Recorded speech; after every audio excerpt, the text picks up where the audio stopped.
पहले प्रश्न में दिया है साइन इनवर्स -1/2, इसका मुख्य मान निकालना है। मुख्य मान क्या होता है पहले समझ लेते हैं। साइन के लिए, साइन के लिए जो मुख्य मान होता है -π/2 से π/2 के बीच तक होता है, यानी कि यहाँ तक। तो जो साइन इनवर्स x का जो परिसर होता है, इसी परिसर को हम लोग मुख्य मान भी बोलते हैं। यानी कि साइन इनवर्स x का जो भी मान होगा वह -90 अंश से +90 अंश तक ही होगा, या इनके बीच होगा, इनके बाहर नहीं होना चाहिए।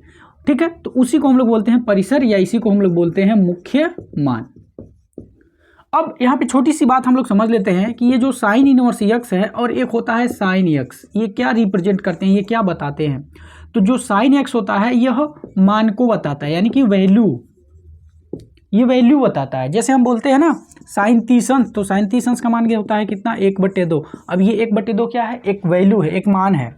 ठीक है, तो जो हमारे सिंपल त्रिकोणमितीय अनुपात होते हैं वह एक वैल्यू को बताते हैं, और ये जो प्रतिलोम त्रिकोणमितीय फलन होते हैं ये बताते हैं एंगल को, ये कोण को बताते हैं।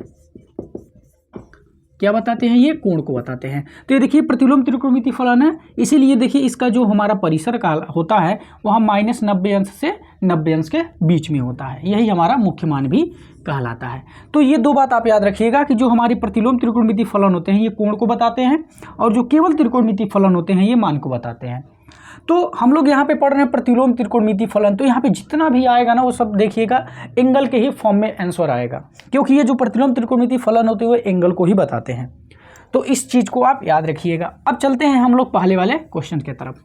अब ये पहला क्वेश्चन कह रहा है कि साइन इनवर्स -1/2 का मुख्य मान क्या होगा। तो मुख्य मान कब कहलाएगा, जब इसके रेंज यानी कि परिसर के अंदर आएगा तब। तो ऐसा साइन का कौन सा मान है जो -1/2 देता है। तो ऐसे तो बहुत सारे मान हो जाएंगे, लेकिन सब मान नहीं चाहिए, केवल वही मान चाहिए जो इसके अंदर आते हैं। तो निकालते हैं कैसे। तो साइन इनवर्स -1/2, सबसे पहले साइन इनवर्स -1/2 है, तो साइन इनवर्स x क्या होता है इसको देख लिया जाए। आसान तरीका, इसको हल करने का कई तरीका हो सकता है, जो आसान वाला है वो बता रहे हैं। तो साइन इनवर्स -x होता है माइनस साइन इनवर्स x।